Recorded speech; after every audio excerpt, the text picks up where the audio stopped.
Assalamualaikum warahmatullahi wabarakatuh. Alhamdulillahi rabbil alamin wal aqibatu lil muttaqin wala udwana illa 'alal zalimin. Asyhadu an la ilaha illallah wahidul halim wa asyhadu anna Muhammadan abduhu wa rasuluhul karim. Allahumma shalli wa sallim wa barik ala hadzal nabiyil karim nabiyina Muhammadin sallallahu alaihi wasallam wa ala alihi wa sahbihi wa man tabi'ahu ila yaumiddin. أما بعد فيا عباد الله اتقوا الله لأن الله تعالى يقول في كتابه الكريم وهو أصدق القائلين يا أيها الذين آمنوا اتقوا الله حق تقاته ولا تموتن إلا وأنتم مسلمون فإن أحسن الحديث كتاب الله وخير الهدي هدي محمد وشر الأمور محدثاتها وكل محدثات بدعة وكل بدعة ضلالة وكل ضلالة في النار. Alhamdulillah, segala puji bagi Allah Subhanahu wa taala, Tuhan semesta alam yang telah memberikan kita nikmatul iman wal Islam wa sihatil badan, sehingga pada kesempatan kali ini kita masih bisa melaksanakan perintah Allah Subhanahu wa taala, melaksanakan ibadah salat maghrib berjamaah disambung dengan berhalaqah sejenak dalam rangka membahas agamanya Allah Subhanahu wa taala. Salawat beserta salam mudah-mudahan terus tercurah keharibaan beliau Rasulullah Muhammad sallallahu alaihi wasallam beserta seluruh keluarga beliau, sahabat, kerabat dan pengikutnya, serta kita semuanya umatnya, umat dakwah ijabah yang senantiasa istiqamah konsisten dalam menjalankan dan mengerjakan sunnah-sunnahnya hingga akhir masa nanti. Jemaah yang dimuliakan oleh Allah Subhanahu wa taala, kita akan kembali membahas kitab Taisirul Alam Syarh Umdatul Ahkam sampai kepada hadis yang nomor 91. Ya, 91 betul. Bismillahirrahmanirrahim. Qala al-muallif rahimahullahu taala wa nafa'na bihi wa bi'ulumihi fid dharain. Rabbana shrah lana sudurana wa yassir lana umurana wahlul 'uqdatam min alsinatina yafqahu aqwalana. Amin ya rabbal alamin. Bismillahirrahmanirrahim. Al-hadisul hadi wa tis'un, hadis yang nomor 91. An Abi Qatadah Al-Ansari radhiyallahu taala anhu, dari Abu Qatadah Al-Ansari semoga Allah ridha kepada beliau. Anna Rasulullah sallallahu alaihi wasallam kana yusalli wa huwa hamilun Umamah binta Zainab binti Rasulillah sallallahu alaihi wasallam. Sesungguhnya Rasulullah sallallahu alaihi wasallam itu sedang sholat sementara beliau menggendong Umamah, putri daripada Zainab, putri Rasulullah sallallahu alaihi wasallam. Wali Abil As ibn Rabi' an Abdi Syams, dan dari Abil As, riwayat Abil As maksudnya bin Ar-Rabi' ibn Rabi' ibn Abdi Syams. Faida sajada wadu'aha, tatkala beliau sujud beliau meletakkannya. Wa idza qama hamalaha, tatkala beliau berdiri beliau menggendongnya. Jadi Rasulullah sallallahu alaihi wasallam tertangkap secara faktual, terekam ya di dalam hadis ini, hadis sahih riwayat Al-Imam Al-Bukhari, dikatakan bahwa beliau salat sembari menggendong cucu kesayangannya, yaitu Umamah binti Zainab binti Rasulullah sallallahu alaihi wasallam. Karena Nabi memiliki putri yang bernama Zainab juga, ya. Beliau memiliki putri namanya Umamah, cucu Nabi sallallahu alaihi wasallam. Dan ketika sayangnya beliau kepada cucu tercinta tersebut, maka ketika sholat diajak dan digendong. Pada saat beliau sujud ditaruh, pada saat beliau berdiri digendong lagi. Ya. Al-makna al-ijmaliyu, makna globalnya begini. Kana Nabi sallallahu alaihi wasallam ala janibi kabirin minal udfi wal lutfi wal rahmati wal ra'fati, fa kana yatawaddadu ila as-sighari wal kibar wal aghniya'i wal fuqara, wala addallu ala ahlaqihi al-karimah min hamlihi ihda hafidatihi wa huwa fi as-salati haitsu yaj'aluha ala atiqihi idza qama wa idza raka'a aw sajada wada'aha fil ardi. ففي هذا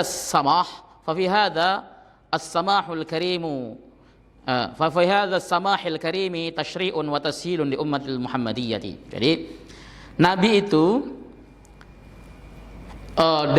dilihat dari sisi kasih sayang, cinta, kemudian rahmatnya yang luar biasa, maka beliau itu mencintai anak kecil serta orang dewasa. Nabi itu cinta sama anak-anak dan juga cinta sama orang-orang dewasa, orang-orang tua. Maka Nabi pernah bersabda sampai gini, "Malam yarham saghirana walam yashrif haqqa kabirana falaysa minna." Siapapun orang yang tidak mencintai anak kecil-kecil kami dan tidak memuliakan orang tua kami, maka dia bukan golonganku.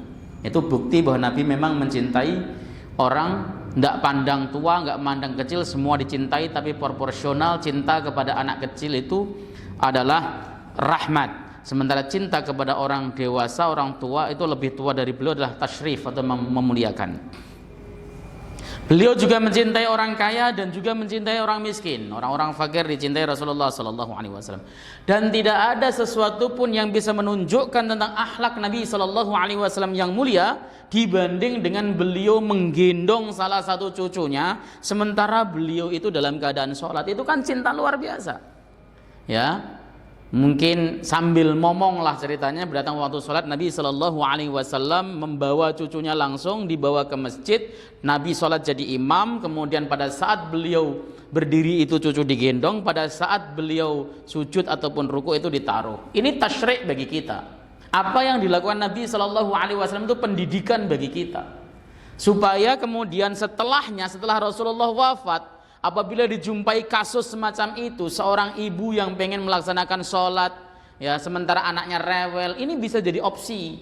Nggak kemudian dibiarkan rewel begitu saja, nangis sekeras-kerasnya masa buruk. Sholatnya pasti nggak khusyuk, sholatnya pasti nggak tenang.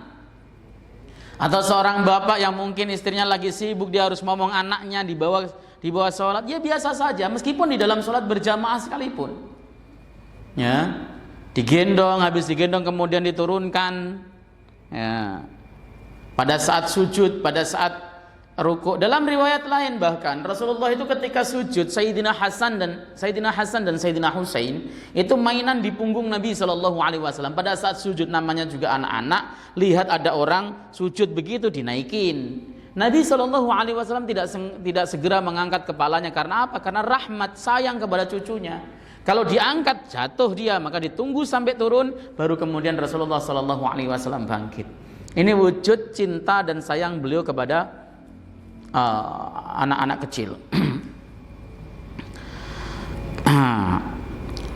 Ya, pada saat beliau sholat, beliau menggendong salah satu cucunya dan memanggulnya di bahu atau di pundak beliau pada saat beliau berdiri, dan ketika rukuk dan sujud ditaruh lagi. Umamah itu perempuan loh ya. Ya, Umamah itu perempuan. Karena antum mungkin kenal juga namanya Usamah bin Zaid. Ya, Usamah bin Zaid ini laki-laki, ini cucu angkat Nabi Shallallahu Alaihi Wasallam. Kalau ini adalah cucu kandung tapi dari jalur perempuan Zainab. Sebenarnya kalau kita lihat memang semua cucu Nabi ya lewatnya jalur perempuan, begitu kan, jalur perempuan. Nggak ada yang lewat jalur lagi karena Rasulullah tidak memiliki anak laki-laki yang hidup sampai dewasa. Pada saat beliau rukuk, beliau meletakkan di bumi. Dalam hadis yang menceritakan tentang welas asih Nabi Shallallahu Alaihi Wasallam, ada tasyri', ada syariat, pensyariatkan, ada pembelajaran syariat. Ini boleh kita tiru dan kita aplikasikan. Karena apa? Tidak ada dalil yang menunjukkan bahwa ini adalah khusus bagi Nabi Shallallahu Alaihi Wasallam. Karena ada ulama seperti Ibni Daqiqil Id memahami bahwa ini tahsis atau khusus bagi Nabi Shallallahu Alaihi Wasallam. Itu tidak diterima. Kenapa? Karena tidak ada dalil pengkhususannya, tidak ada. Yang menyebabkan dalil ini menjadi khusus itu apa? Tidak ada. Ya, perbuatan Nabi akan tetap menjadi dalil umum jika tidak ada pengkhususan. Apa itu pengkhususannya? Ya misalnya sesuatu dilarang oleh Nabi untuk diamalkan umat Islam atau umat-umatnya sahabat lain, tapi beliau kerjakan, itu namanya tahsis, khusus bagi Nabi. Nabi melarang melaksanakan puasa wisol, ya. Nabi melarang melaksanakan puasa nyambung. Misalnya hari Kamis kita puasa, sudah maghrib, nggak buka langsung kemudian lanjut besok puasa, itu namanya wisol. Nabi melarang, tapi Nabi sering melakukannya sendiri, itu namanya tahsis, khusus bagi Nabi. Nabi melarang pelaksanaan sholat ba'di asar, itu hadisnya sahih ya. Tapi Nabi rutin mengerjakan sholat ba'di asar, itu tahsis namanya. Ya, jadi, dalam konteks ini tuh tidak ada tahsisnya. Mana tahsisnya? Nggak ada. Maka kalau dipahami bahwa ini adalah tahsis, ya tidak tepat gitu kan. Ini tasyri' yang berlaku untuk umum, siapapun boleh mencontoh, meniru dalam keadaan semacam ini. Begitu. Apabila memang posisinya ngomong atau dalam bepergian yang memang anaknya sangat butuh perhatiannya, maka bisa dipraktekkan ini.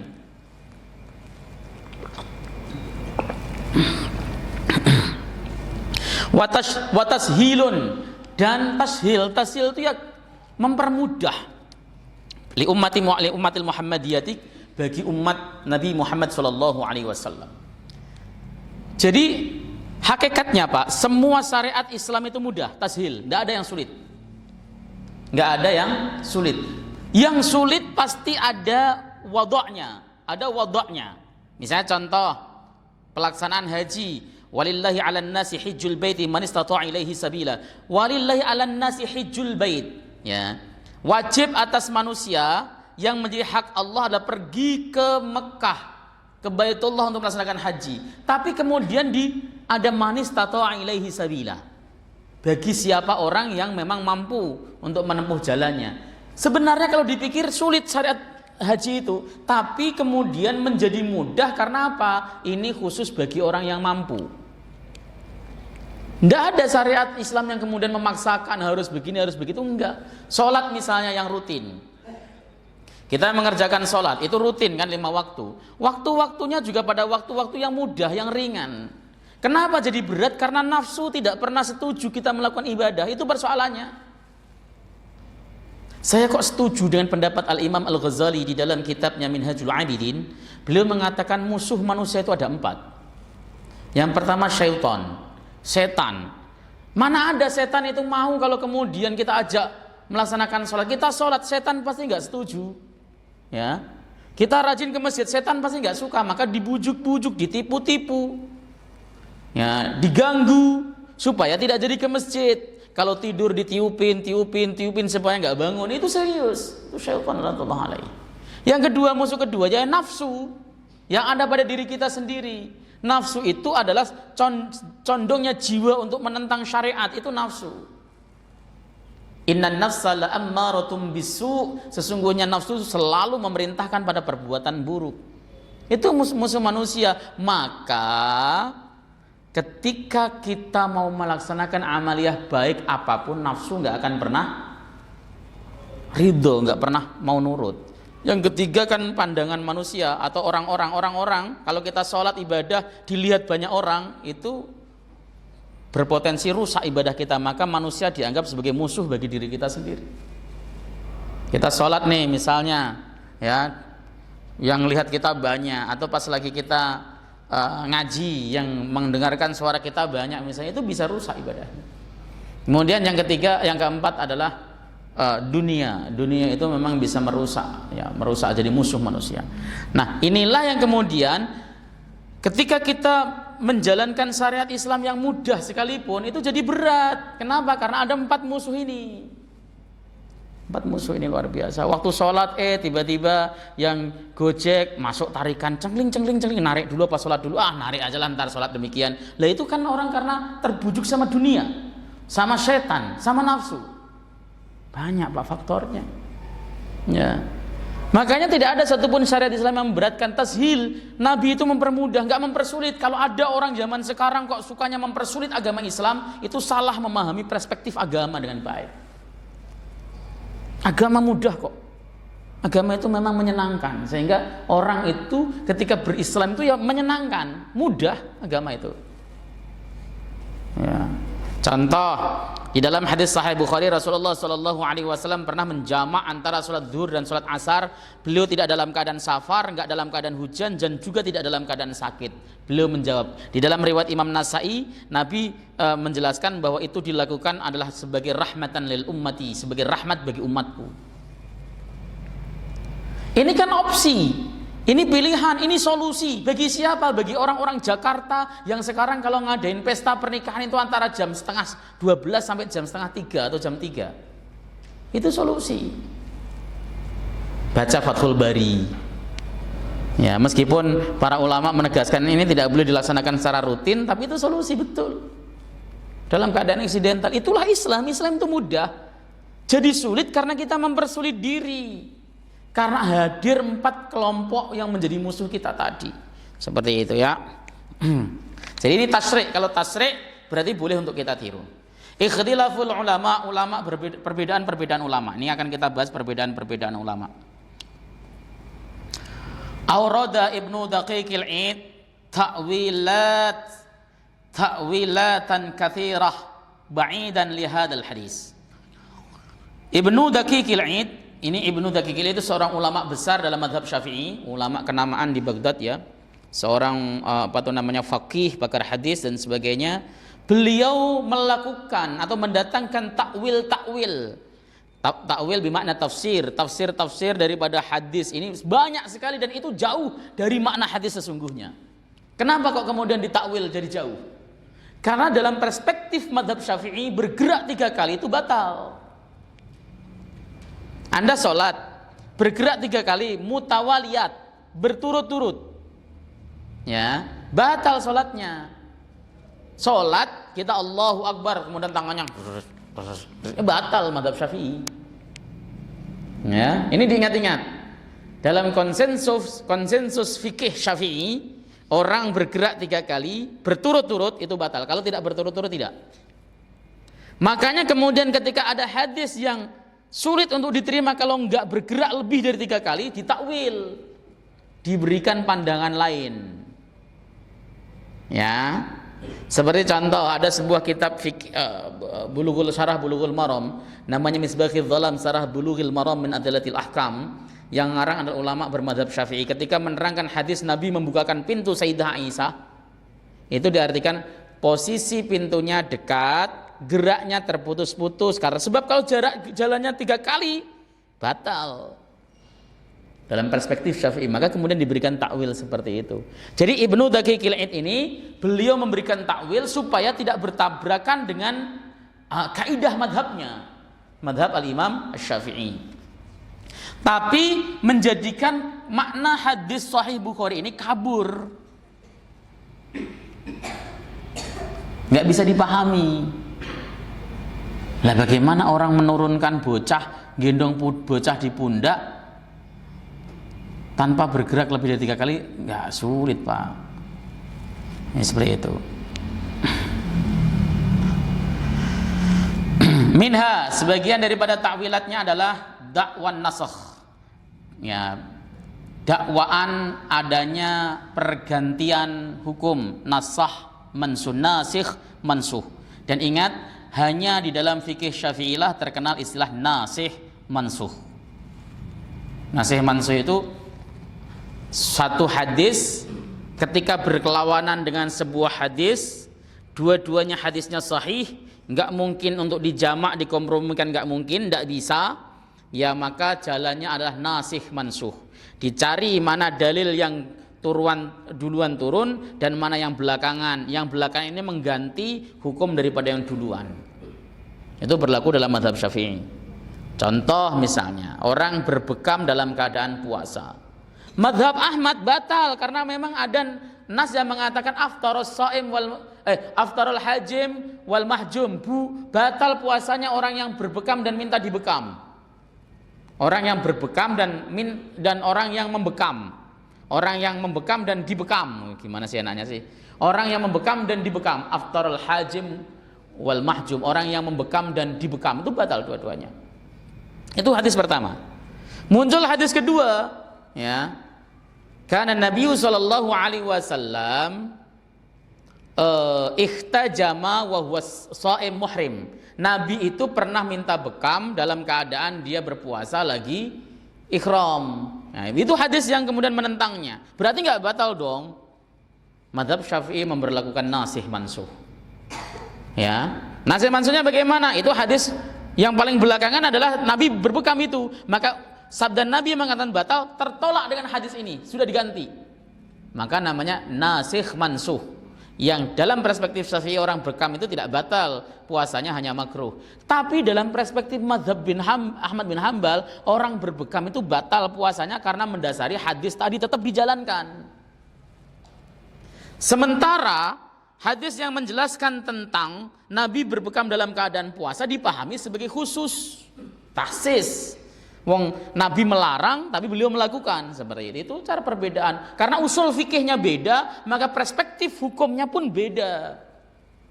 Ini yang kemudian sering antum bilang tuh, kenapa sih Ustadz, itu kan pedomannya Quran dan hadis juga, kenapa pendapat para imam beda terus? Nah, salah satunya ini tadi, metodologi memahami nasnya beda, maka jadilah konklusi hukum fikih yang berbeda. Begitu. Nah, orang yang tidak terima terhadap perbedaan berarti dia mengklaim bahwa metodologinya adalah metodologi paling sahih. Padahal metodologi ini adalah produk ijtihad yang bisa benar dan bisa salah. Bukan wahyu. Paham gak kira-kira gini nih? Kalau yang biasa melakukan penelitian perkara perbedaan metodologi mah biasa. Dan setiap kalau kemudian kita dalam melakukan penelitian misalnya metodologinya beda, konklusinya lalu kemudian beda, ya biasa. Perbedaan penelitian hasilnya beda, tidak masalah. Ya, nah itulah yang kemudian harus berlaku di kajian-kajian fikih gitu loh. Nah, ada dakwan nasakh itu karena beliau bermadzhab Syafi'i, ada dugaan bahwa ini sudah diganti. Wa dakwal khususiyah, dan dugaan atau apa itu namanya dakwaan bahwa ini adalah khusus bagi Nabi Shallallahu Alaihi Wasallam. Wa dakwat darurah, dan dakwaan bahwa ini adalah dalam keadaan darurat. Karena kaidahnya kan ad-darurah tubihul mahdzurah. Ya, darurat itu memperbolehkan apa saja yang asalnya nggak boleh, yang diharamkan. Wa ghairu dzalik mimma huwa asqata ta'wil wa ad'afakila. Dan macam-macam lah, tapi ini merupakan sesuatu takwil yang runtuh dan pendapat yang sangat lemah. Wa qala Qurtubi, berkatalah al-Imam Al-Qurtubi, wa qad ikhtalafa al-ulama fi ta'wil hadzal hadis. Ulama berbeda pendapat di dalam memahami atau mentakwil hadis ini. Imam Qurtubi bukan Syafi'i tapi Maliki. Walladzi ahwajuhum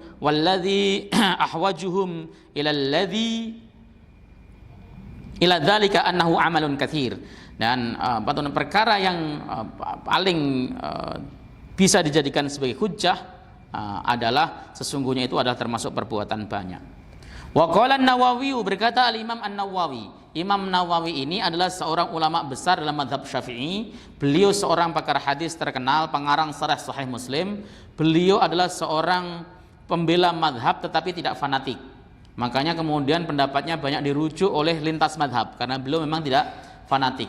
Seorang ulama besar, dianugerahi oleh Allah Subhanahu wa taala keberkahan waktu, keberkahan umur, hafalan yang sangat kuat dengan umur yang pendek sekali. Umur 45 tahun beliau wafat. Ya, tapi karangannya luar biasa. Beliau adalah rujukan umat, ya. Imam Nawawi berkata ba'da an saqaha di ta'wilat, setelah beliau membeberkan takwil-takwil ini, pemahaman-pemahaman yang ada. Beliau mengatakan kullu dzalika da'awi batilah mardudah. Semua prasangka-prasangka itu batil dan tertolak, la dalila 'alaiha, yang tidak ada dalil atasnya. Jadi itu takwil-takwil ataupun interpretasi-interpretasi yang beredar itu tertolak. Kenapa? Karena nggak berdasarkan dalil, hanya dugaan-dugaan. Oh, jangan-jangan begini, tapi nggak ada dalilnya, maka tertolak. Tabayyana lana hina idzin anna as-sahih alladhi alaihi al-muhaqqiqun anna mithla hadhihi al-harakata jaizatun fi kulli salatin. Jelas bagi kami ketika itu yang sesungguhnya pendapat yang sahih yang telah diambil oleh para ahli tahqiq. Ahli tahqiq itu para peneliti, muhaqqiq itu peneliti, meneliti dengan sangat detail rujukannya, dalil-dalilnya, kualitas hadisnya dan sebagainya. Ini yang sahih menurut ahli tahqiq. Sesungguhnya gerakan semacam ini menggendong kemudian menurunkan anak itu jaizatun fi kulli sholatin, boleh di dalam setiap sholat, boleh, tidak apa-apa, lakukan saja, tasyri' itu begitu. Minal imam, dari imam, wal makmumi ataupun makmum, wal munfaridi maupun munfarid, sholat sendirian. Jadi mau dipraktekkan imam silahkan, ndak usah kemudian antum lalu protes nih, imam jadi imam kok pakai sambil gendong anak gitu. Enggak usah protes begitu. Ini bagian daripada aplikasi syariat, biarin saja. Aplikasi syariat, kenapa kemudian kita protes? Wong yang mengerjakan Rasulullah Shallallahu Alaihi Wasallam kok. malah diprotes. Tidak boleh. Ya, misalnya ada imam gitu sambil nggak usah kemudian antum buru-buru sebagai seorang yang merasa paling benar lalu wah ini imamnya batal, ini imamnya nggak khusyuk, imamnya nggak patut. Itu sudah pernah terjadi di masa Nabi, bro, dan tidak ada satupun yang protes para sahabat. Justru suatu amaliyah yang nggak pernah dipraktekkan Nabi saat ini tuh ramai di masjid, yaitu sholat imam dengan membaca Al-Quran, mushaf. Itu nggak pernah dipraktekkan oleh Nabi. Coba tunjukkan hadisnya kepada saya, satu saja, nggak pernah. Paling rujukannya ada dalam Sahih Bukhari, yaitu ketika Sayyidah Aisyah menyuruh maulanya, budaknya namanya Zakwan untuk jadi imam, beliau membaca mushaf. Zakwan itu budak yang nggak banyak hafal, hafalan Qurannya nggak banyak. Lalu kemudian ketika jadi imam beliau membaca mushaf. Ya, itu menunjukkan kebolehannya. Tapi apakah Nabi mempraktekkan? Enggak. Khulafaur Rasyidun mempraktekkan? Enggak. Tapi ini ramai di masjid-masjid. Kenapa? Malu kalau surat-surat pendek doang, Ustadz. Kita juga pengen membaca surat-surat panjang. Kalau pengen baca surat panjang, hafalin, imamnya yang hafal. Tapi ramai disemarakkan, seakan-akan ini merupakan sunnah nabawiyah. Ini lebih sahih dibanding dengan orang yang sono yang sholatnya surat-surat pendek tapi hafalan. Anda keliru, salah. Justru yang sahih dan mengikuti Nabi adalah mereka yang membaca Quran ala dhahril qalbi, di luar kepala. Ketika jadi imam, saya itu sering, bukan hanya di sini di Jakarta, di Bekasi juga banyak itu. Qurannya gede dibuka, ya kemudian dibuka dan nggak pernah ditutup. Itu salah satu hal yang saya mendapati dalam banyak kitab seperti At-Tibyan fi Adabi Hamalatil Quran. Kemudian ada di dalam kitab namanya Qami'ut Tughyan, itu salah satu adab yang buruk, yaitu ketika membaca Quran selesai nggak ditutup, dibuka aja gitu ngadang-ngadang. Kemudian baca, tak kirain hafalan ya, ternyata dia melototin mushaf terus. Nah, tapi giliran ada suatu hal yang memang amaliyah Rasul dipraktekkan, kita gembar-gembor luar biasa. Itu yang salah. Mestinya tidak. Apa yang diperlakukan Rasulullah Shallallahu Alaihi Wasallam itu syariat bagi kita dan silahkan diamalkan. Supaya apa? Supaya orang awam tahu bahwa Islam itu mudah. Islam itu nggak sulit. Begitu. Wa anan Nabiyya Shallallahu Alaihi Wasallam fa'ala dzalika li bayanil jawazi, karena sesungguhnya Nabi Shallallahu Alaihi Wasallam melakukan hal demikian untuk menjelaskan kebolehannya. Kama kana yas'udu wa yanzilu, ya, alal mimbar, ala darajil mimbar. Sebagaimana Nabi Shallallahu Alaihi Wasallam itu naik turun di tangga mimbar. Nabi itu pernah sholat naik di atas mimbar lalu turun lagi. Lah ngapain Nabi begitu? Supaya dilihat oleh orang belakang gerakan sholat beliau. Dalam rangka taklim, mengajarkan. Makanya di pembelajaran hadis yang kemarin, boleh nggak kita sholat beneran, tujuannya ngajarin orang di belakang kita? Boleh. Tidak termasuk riya. Misalnya kita berada di suatu kampung pedalaman, orang nggak pada begitu pintar sholat, nggak ngerti sholat, nggak usah banyak-banyak Anda mengajarkan pada mereka. Praktekkan dan contohkan gerakannya pada saat Anda sholat. Makanya antum tahu kan, masjid-masjid dulu itu posisi mihrab lebih tinggi daripada posisi belakangnya. Mihrab itu tempat imam, lebih tinggi, bisa sampai 1 jengkal, supaya dilihat. Meskipun dalam konsensus fikih itu dianggap makruh oleh para ulama. Kalau kita bicara masalah fikih hukumnya makruh, tapi dalam rangka taklim misalnya yang demikian, itu boleh. Al-Imam Asy-Syafi'i pernah membahasnya dalam kitab bahwa sholat dalam rangka memberikan pengajaran itu boleh di atas tempat yang agak tinggi begitu. Bahkan Nabi SAW pernah sholat itu naik tangga mimbar. Untuk apa? Ngajarin gerakannya kepada orang yang di belakang yang nggak kelihatan. Ini. Terus apakah gerakannya itu kemudian kayak robot? Itu yang kemudian jadi pertanyaan. Kalau kita memahami dengan gerakan 3 kali batal ya harus kayak robot dong. Plek, berhenti. Jalan lagi, plek, berhenti. Seperti itu kan? Ya, itu kan ihtimal memahami semacam itu, tapi prakteknya Nabi SAW pernah melakukan. Apa yang dilakukan Nabi itu adalah libayanil jawaz, ada untuk menjelaskan kebolehannya. Ini kan benar kan? Liuriyahum sholatahu, supaya Nabi memperlihatkan kepada jamaahnya sholat beliau, supaya diperhatikan, oh sholat itu rukuknya begini, sujudnya begini. Sebab Nabi di dalam masalah sholat itu nggak banyak teori. Shollu kama ra'aitumuni usolli, sholatlah kamu sebagaimana kamu melihat aku sholat. Titik itu. Nggak pengen ngajarin aneh-aneh. Kamu kalau lagi saya sholat perhatikan. Itu yang kemudian dipraktikkan oleh para sahabat.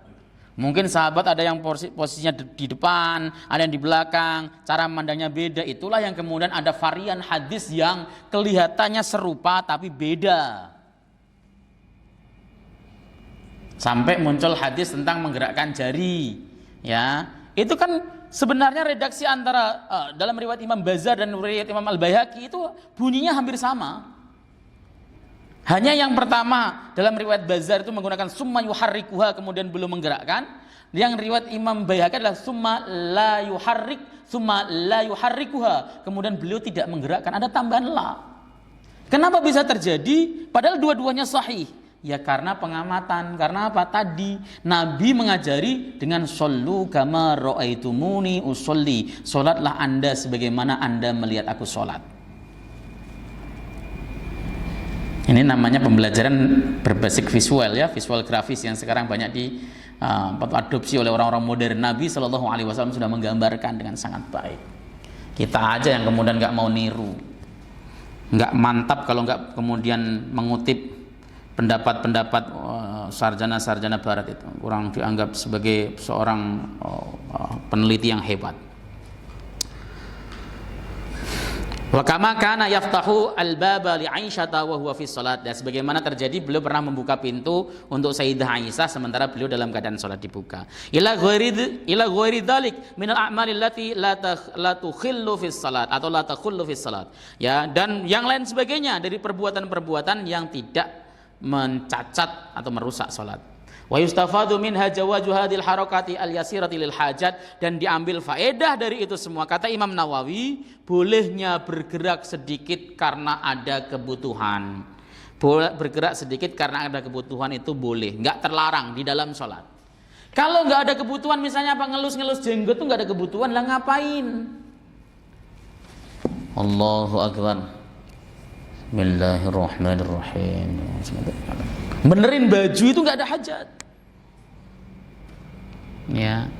Wah, di Arab Saudi saya sudah begitu. Nah, itu persoalannya kita itu. Kita itu lebih suka beramal meniru perbuatan orang dibanding dengan meniru dalil. Padahal di dalam kaidahnya berbunyi begini, kaidahnya fikih, la yajuzu at-taqlidu bi fi'lihim. Enggak boleh taklid atau ikut terhadap perbuatan ulama, enggak boleh.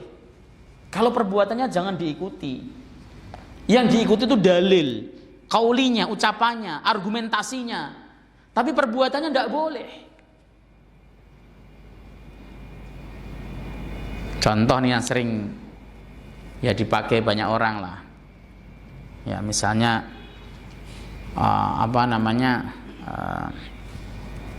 para syekh-syekh di Saudi itu kalau pakai jubah ternyata juga ngelengsreh ke mana? Ke lantai misalnya. Lalu dijadikan dalil untuk menolak bahwa isbal itu dilarang misalnya begitu. Itu kan sering terjadi, padahal perbuatan itu tidak bisa. Ada kalanya elat dari perbuatan, alasan dari dia melakukan itu banyak, Pak. Ya, alasannya karena al-hukmu yaduru ma'ilatin wujudan au adaman. Hukum itu selalu berporos pada ilat, pada alasan. Alasannya apa? Penyebabnya apa? Itu hukum. Tidak bisa ada atau tidak ada hukum, tidak adanya penetapan hukum itu harus ada ilatnya, seperti itu. Ma yukhadhu minal hadis. Pelajaran yang bisa diambil dari hadis ini. Yang pertama, jawazu misli hadhil harakati fi shalatil fardhati wan nafilah. Bolehnya melakukan gerakan seperti gerakan yang dipraktikkan Nabi menggendong dan menurunkan cucunya tersebut dalam sholat fardu maupun sholat sunnah. Clear, nggak ada perbedaan apapun dalam perkara ini karena tidak ada pengkhususan ini untuk sholat fardu maupun untuk sholat sunnah. Kalau sesuatu itu tidak ada pengkhususannya, ya ini untuk fardu, ini untuk sunnah, maka boleh dipakai dua-duanya. Tapi kalau ada pengkhususannya, tidak boleh. Contoh yang pengkhususan bagaimana? Yang untuk sholat fardu kita wajib ketika sholat harus menghadap kiblat ke Baitullah atau ke Masjidil Haram. Dalilnya adalah fawallu wujuhakum syatral Masjidil Haram. Hadapkan wajahmu ke arah Masjidil Haram. Itu dalil Quran. Dalil pelaksanaannya Nabi tidak pernah sekalipun melaksanakan salat wajib, salat fardu tidak menghadap kiblat, enggak pernah. Yang kedua, kalau salat sunnah bagaimana? Dalil salat sunnah adalah aynama tuwallu fasamma wajhallah. Dimanapun kalian menghadap itulah kiblat. Begitu kan? Berarti ini adalah untuk sholat sunnah. Dimanapun Anda menghadap ke timur, kayak ke barat, di dalam kendaraan Anda nggak perlu turun sesuai dengan kendaraan Anda. Boleh untuk sholat sunnah, tapi tidak untuk sholat fardu. Yang kedua, Nabi prakteknya ketika beliau melaksanakan sholat sunnah tidak pernah turun dari kendaraan untuk menghadap kiblat, tetap melaju. Kiblatnya adalah ke arah tujuan kendaraan tersebut berjalan. Ini ada aturannya yang membedakan, maka beda. Kalau tidak ada aturannya yang membedakan, tidak boleh dibeda-bedakan.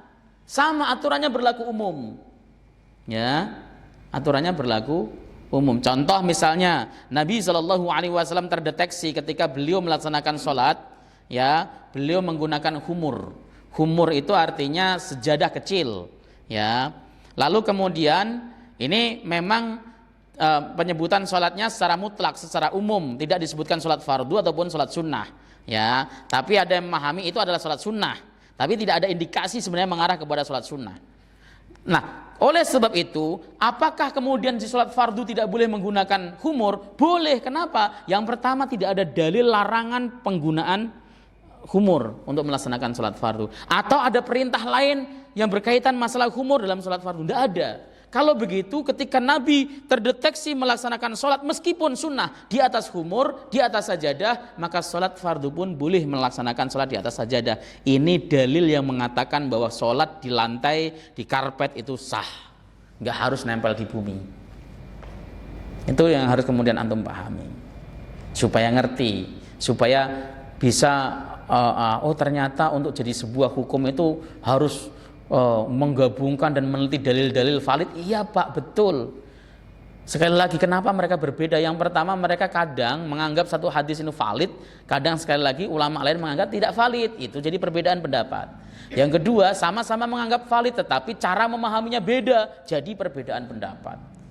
Macam-macam pokoknya. Jadi dari sini lalu kemudian, oh iya, saya kalau begitu beramal sesuai dengan keyakinan saya yang saya yakini, tapi sembari demikian saya tidak menjustifikasi saudara muslim saya yang beramal dengan cara fikih yang berbeda. Begitu caranya.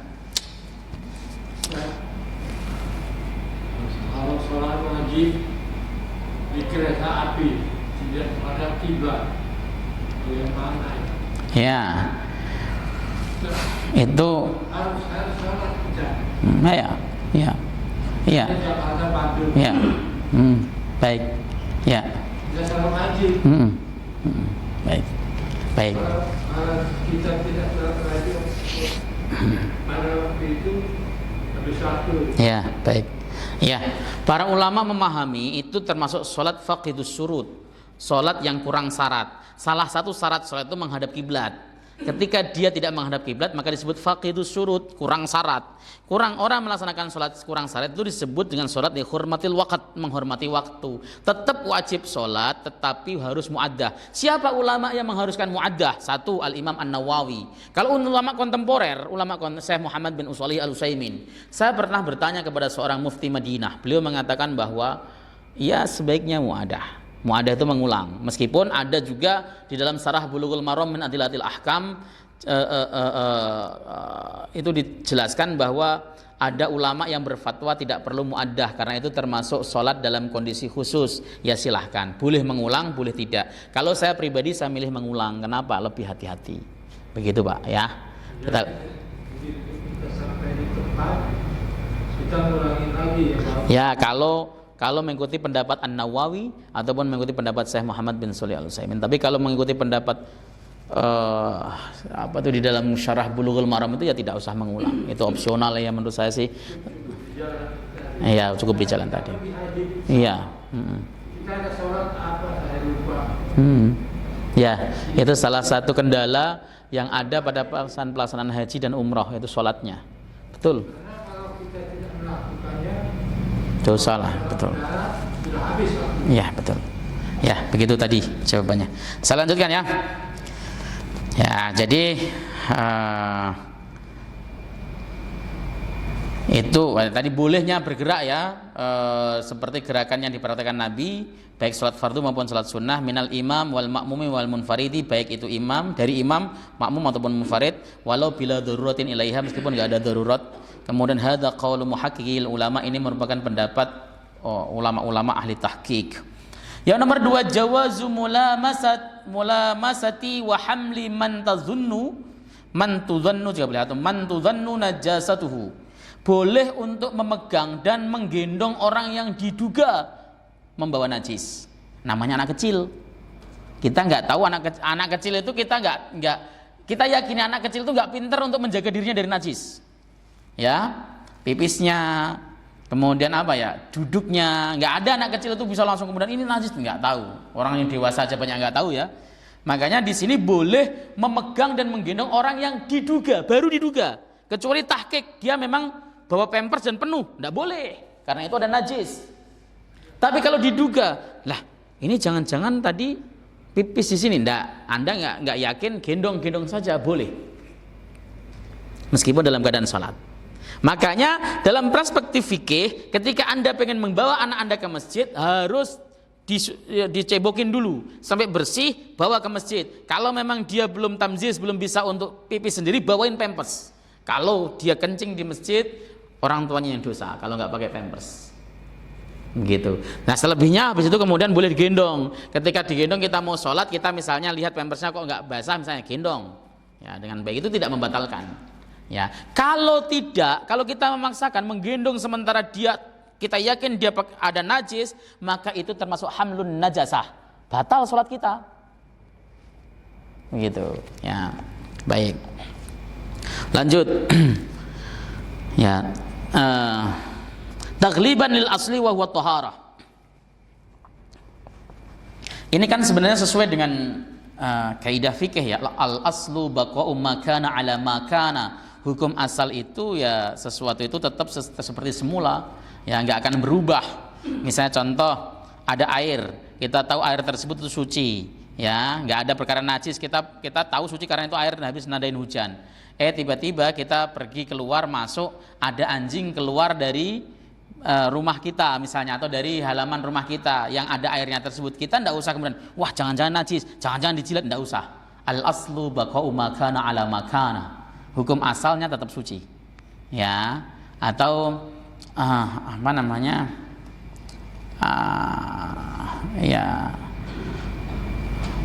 ya itu dalilnya al aslu baqa'u ma kana ala ma kana.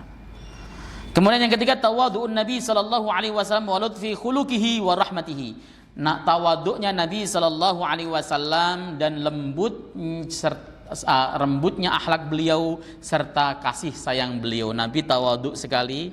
Nabi itu tidak pernah merasa dirinya besar, karena biasa orang yang tidak merasa besar itu akan dibesarkan oleh makhluk. Kalau orang merasa dirinya besar itu akan dikecilkan oleh makhluk. Kalau orang itu merasa dirinya hebat, bisa ini bisa itu, biasanya nanti akan direndahkan makhluk. Tapi kalau dirinya merasa kecil, merasa tawadhu itu merasa hina, dan biasanya dibesarkan oleh makhluknya Allah Subhanahu wa taala, dimuliakan oleh Allah Subhanahu wa taala.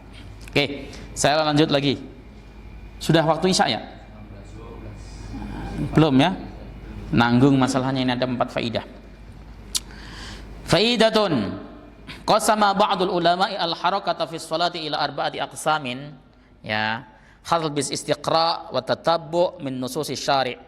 Ulama membagi gerakan di dalam salat menjadi 4. Ini ditinjau daripada lewat penelitian dan meneliti secara detail dalam nas-nas syariat. Ya, jadi ulama membagi gerakan dalam salat itu ada 4. Ini berdasarkan penelitian pada nas-nas yang ada. Yang al-qismul awal, bagian yang pertama, yuhrimu wa yubtilu salata wa huwal kathiru al-mutawalli li ghairi daruratin wa li ghairi maslahatis salat. Haram dan membatalkan salat, yaitu gerakan banyak yang berurutan. Nah, al-kathir itu sendiri itu yang jadi perbedaan antara Syafi'i dan Ahmad. Banyak. Yang disebut banyak itu berapa, Pak? Hah? Yang disebut banyak itu berapa? Hah? Lebih dari 1. Lebih dari 1 banyak. Itu versi sholat jamaah. Kalau ada orang sholat belakangnya ada 1 lagi, 2 itu disebut jamaah, banyak berarti kan. Tapi perspektif hitungan belum, karena ada 1 mufrad, ada 2 tasniyah, kemudian jamaah itu masuk hitungan ketiga. Ini yang dipakai Syafi'i. Kalau lebih dari 3 atau lebih itu namanya jamaah, banyak. Maka gerakan banyak itu ya 3 ke atas, sebab 3 itu jamak versinya Imam Asy-Syafi'i. Imam Ahmad mengatakan yang disebut banyak itu melakukan aktivitas gerakan sehingga orang menduganya dia main-main dalam sholatnya, itu sudah banyak. Dan itu bisa membatalkan oleh Imam Ahmad. Makanya kalau dalam versi Ahmad, orang gerak 3 kali belum batal, tapi kalau sudah dianggap orang main-main dalam sholatnya, maka dia sudah batal. Bisa contoh, Allahu Akbar.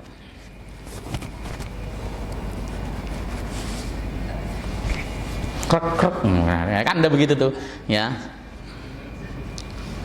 Itu versinya Syafi'i dan Ahmad harusnya sudah batal, karena sudah dianggap orang yang main-main. Tanpa ada darurat. Tapi mutawaliyah ya, mutawali itu berturut-turut. Kalau kemudian orang gerakan ini misalnya berhenti, kemudian dia bergerak lagi, itu tidak dianggap sebagai mutawali, tapi terputus. Gitu. Li ghairi darurat, wa li ghairi maslahatis salat, bukan karena bukan ada darurat dan juga tidak berkaitan dengan maslahat salat. Kalau ada maslahat salat ya tidak apa-apa, Pak. Misalnya contoh, Bapak melihat shaf di depannya kosong, yang kiri nggak mau masuk. Sebenarnya kalau masalah misalnya ini sholat kayak gini nih, mihrab ada di sini, yang kosong sebelah sini, yang harus ngisikan orang sebelah sini, ya geser. Tapi nggak mau, belakang boleh nggak masuk? Boleh, itu namanya limaslahatis sholat. Apakah gerakannya harus terputus? Enggak, biasa saja. Kenapa? Karena itu adalah gerakan untuk kemaslahatan sholat. Bisa dipahami ya? Oke. Al-qismus tsani, bagian yang kedua. Yukrahu fis sholati wala yubtiluha. Makruh dalam salat dan tidak membatalkan, wa huwal yasiru li ghairi hajatin, yaitu perbuatan atau gerakan sedikit tanpa ada hajat, mimma laisa li maslahatis salati, ya, yang merupakan bagian yang tidak memiliki kaitan dengan kemaslahatan salat, kal patuna abasi al yasiri bi thiyabi awil badan, seperti orang main-main sedikit dengan baju ataupun dengan badannya, gerakannya sedikit. Sallallahu liman hamidah. Itu kan seperti Imam Masjidil Haram gitu kan. Tapi kalau nggak ada kemaslahatan dan tidak ada hajat, ya memang makruh, itu fakta kok. Oke, lanjut. Li'annahu munafin lil khusyu'il matlub, karena itu bisa menafikan atau menyebabkan hilangnya kekhusyuan yang diperintahkan oleh syariat. Wala hajata tad'u ilaih, dan enggak ada hajat yang menarik kepadanya. Al-qismus salis, bagian yang ketiga, al-harakatul mubahah wa hiya al-yasirah lil hajat. Gerakan sedikit, gerakan yang hukumnya mubah boleh, yaitu gerakan kecil karena ada hajat. Apa contohnya? Yaitu contohnya seperti yang dilakukan oleh Nabi, maka Nabi sallallahu alaihi wasallam yaf'aluhu min hamli hadhihi tiflah. Beliau gendong anak perempuan tadi dalam hadis itu. Itu gerakan sedikit karena ada hajat, ada kebutuhan. Apalagi kebutuhannya? Wa tulu'ihi 'alal mimbar, dan beliau naik ke atas mimbar, ada hajat. Wa nuzulihi minhu halas salat, dan beliau turun dari mimbar pada saat salat. Wa fatahahu al-baba li Aisyah, beliau membukakan pintu untuk Sayyidah Aisyah, termasuk mematikan HP yang berdering pada saat salat karena mengganggu kekhusyuan. Itu gerakan sedikit yang ada hajat. Jadi kalau jangan kemudian dinikmatin terus nih, waduh, getar orang pada dalam samping bapak tuh, ini orang nggak tahu adab sama sekali, marah-marah akhirnya kan sholatnya. Nah itu boleh untuk dimatikan. Kemudian al-qismur rabi', bagian yang keempat, al-harakatul masru'ah, ini gerakan yang justru diperintahkan oleh syariat, disyariatkan. Wa hiya allati yata'allaqu biha maslahatus salat, yaitu gerakan yang berhubungan dengan kemaslahatan salat. Kataqaddum lil makanil fadil, seperti maju ke tempat yang lebih utama di shaf awal. Lah ini ada shaf awal kok kosong, kita sudah takbir, maju saja. Boleh, ya. Waddunu li saddi khalal wasufuf, dan mendekat untuk menutup renggangan pada shaf, boleh. Itu namanya gerakan yang justru disyariatkan. Jadi nggak usah kemudian mangkleng, kalau saya gerak ntar batal. Gerak saja ke kanan atau ke kiri untuk menutup gerakan shaf. Itu yang disyariatkan. Wallahu taala alam bissawab. Dua pertanyaan, Ustaz. Hubungan dengan sholat banyak hadis tentang Rasulullah menggendong cucunya, itu diterangkan dari di situ kalau dalam keadaan beliau itu sedang sholat sendiri atau sedang jamaah gitu, atau sholat sunnah gitu. Baik, dalam hadis ini tidak diterangkan Nabi jamaah atau tidak. Tapi dalam kasus beliau pernah ditunggangi oleh Sayyidina Hasan dan Husain, itu berjamaah. Meskipun tidak ada keterangan ini sholat jamaah ataupun sholat, kalau munfarid kan Nabi nggak pernah sholat munfarid untuk fardu, ya. Meskipun tidak diterangkan apakah ini sholat sunnah ataupun sholat wajib, itu menunjukkan jawaznya karena tidak ada aturan-aturan khusus. Tadi sudah saya katakan, semua aturan di dalam sholat itu bisa berlaku umum untuk sholat sunnah maupun sholat wajib, kecuali ada aturan masing-masing. Saya tadi sudah menjelaskan contoh lain, misalnya berdiri. Berdiri di dalam sholat untuk wajib, aturannya harus berdiri, tidak boleh duduk sama sekali. Ada aturan, idza qumta ilas salat, ketika Anda berdiri melaksanakan sholat itu sudah nas bahwa orang sholat harus berdiri. Tetapi faktanya dalam hadis lain, Nabi SAW melaksanakan sholat sunnah beliau dalam keadaan duduk tanpa sakit, itu boleh. Lah inilah yang kemudian berarti dua-duanya memiliki aturan yang berbeda, ya harus kemudian diterapkan aturannya. Contoh lagi, sholat maghrib 3 rakaat pakai tahiyat awal, sholat witir 3 rakaat tanpa tahiyat awal. Ada aturan nasnya, maka ikuti aturannya. Kalau tidak ada aturan nasnya, ya ikuti sebagaimana mesti, seperti itu. Seperti yang umum. Karena gini Ustaz, di sini ada kejadian juga. Saya sempat diskusi dengan Ustaz Cep juga. Karena waktu itu ada imam pengganti itu bawa anaknya, tapi nggak besar, tapi nggak bisa anak itu dia nggak bisa diam gitu Ustaz. Jadi bukan ngegendong, tapi dia sebenarnya udah bisa, tapi dia ikut main aja tuh di depan mimbar. Kita sedang di belakang sholat itu jadi kagak khusyuk gitu loh. Nah itu apakah memang harus imam itu tetap harus maju, atau seharusnya dia sadar diri bahwa dia itu bawa anak gitu loh. Kan itu suatu jadi kita di belakang juga jadi nggak khusyuk juga. Anak itu bolak-balik nyanyi gitu kan jadi. Oh, berarti ini konteksnya adalah bukan konteks pada hadis ini bicaranya, tapi ada kasus lain, sesuatu hal yang bisa mengganggu kekhusyuan orang sholat. Baiknya, idealnya seorang orang tua yang mengajak anaknya ke masjid itu anak yang sudah tamyiz dan bisa diatur. Kalau ada orang tua siapapun ini, nggak harus imam dan sebagainya, kok bawa anak ke masjid yang nggak bisa diatur dan mengganggu kekhusyuan, itu yang dosa walinya. Ya nggak boleh, memang nggak boleh. Jangan kemudian dikatakan, wah anak yang memang lari-lari loh. Anak yang boleh diajak ke masjid itu anak yang sudah bisa diatur. Kalau masih belum diatur, nanti pengenalannya. Kalau tidak, titipkan kepada masjid-masjid yang ada khirosahnya, penjaganya, supaya dia di barisan belakang bersama penjaganya. Tapi kalau mau dibawa sampingnya adalah anak yang sudah bisa diatur. Kalau tidak dan berpotensi mengganggu kekhusyuan atau taswis kepada musolli yang lain, itu hukumnya bisa haram loh Pak, jangan salah. Yang lain tergoda, ini gimana ini kok lewat, aduh kacamata saya nanti keinjek, aduh handphone saya keinjek dan sebagainya. Itu kan sering terjadi, itu bisa dosa. Makanya ini bagi semuanya, anak yang dibawa ke masjid adalah anak yang sudah tamyiz, sudah bisa untuk diatur. Terus yang kedua, jika kondisinya begitu, sebenarnya gini Pak, masjid yang ada imam rawatib itu tidak tidak boleh ada imam lain. Ini aturan loh ya. Imam rawatib misalnya Ustadz Encep jadi imam rawatib. Ketika ada siapapun yang hadir di sini itu sebenarnya harus tidak boleh untuk atau tidak disyariatkan menjadi imam. Ya Ustadz Encep yang harus maju. Meskipun yang datang tersebut adalah orang yang afdal, orang yang lebih utama dibanding dengan beliau. Ya, kalau Ustadz Encep nggak hadir, Ustadz Encep harus mewakilkan kepada orang yang ditunjuk sama beliau. Dan dia pengganti namanya naibur rawatib. Ya, misalnya contoh saya mau pergi, tolong nanti Bapak imamin ya. Selain dia yang ditunjuk tidak boleh untuk jadi imam. Seperti itu misalnya. Nah, kalau ketika yang bermasalah itu adalah imam rawatib, ya sebenarnya nggak usah kemudian ya dia tetap maju jadi imam, cuman anaknya tadi yang harus kemudian diamankan. Oh, sudah terjadi bagaimana? Ya sudah terjadi ya sudah. Ya harus diberikan pengertian kepada beliau bahwa membawa sesuatu ke dalam masjid yang bisa menghilangkan kekhusyuan musolli itu makruh dan bisa jadi haram. Kalau imam pengganti waktu itu. Imam pengganti itu maksudnya imam yang ditunjuk sama pengganti gitu. Oh gitu. Dia bawa anak, akhirnya dia jadi imam. Oke. Ya mungkin dia juga ngira anaknya kan seperti itu ya. Ya serba repot, dia juga mungkin nggak enak karena mau dibatalin jadi imam, serba salah. Ya. Tapi mudah-mudahan dengan kita mengetahui etika kita membawa anak ke masjid, ya kita semuanya bisa menjaga kekhusyuan dengan sebaik-baiknya. Saya rasa begitu ya.